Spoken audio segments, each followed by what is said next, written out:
Indian premier লিগের আসন্ন আসরে কলকাতা নাইট রাইডার্সের হয়ে খেলার কথা ছিল মুস্তাফিজুর রহমানের। তবে আসর শুরুর আগেই তাকে স্কোয়াড থেকে বাদ দিতে কলকাতাকে নির্দেশ দিয়েছে board of control for cricket in India.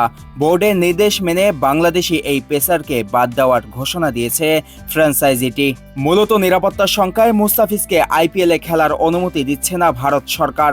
Kolkata জানিয়েছে, বিসিসিআই এর নির্দেশনা অনুসারে সকল প্রক্রিয়া ও অভ্যন্তরীণ পরামর্শের পর তাকে ছেড়ে দেওয়া হয়েছে। আইপিএল এর নীতিমালা অনুসারে কলকাতাকে বদলি ক্রিকেটার নেওয়ার অনুমোদন দিয়েছে বিসিসিআই। বাংলাদেশে এই পেসারের নিরাপত্তার সংখ্যা এখন ক্রিকেট ছাপিয়ে দুই দেশের কূটনৈতিক অঙ্গন পর্যন্ত যেতে পারে, কারণ ভারতীয় সরকার এখানে সরাসরি হস্তক্ষেপ করেছে।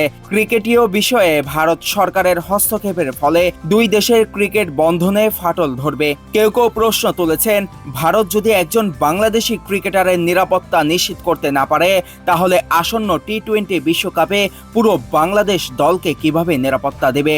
বাংলাদেশি সমর্থকদের এমন দাবি একেবারেই যে অযৌক্তিক তা কিন্তু নয়, তবে সেটা এখন নির্ভর করছে বাংলাদেশ ক্রিকেট বোর্ডের ওপর।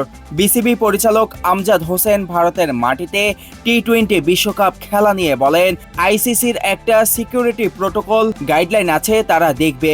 আমরাও ক্রিকেটারদের নিরাপত্তার বিষয়ে কথা বলে সিদ্ধান্ত নিব।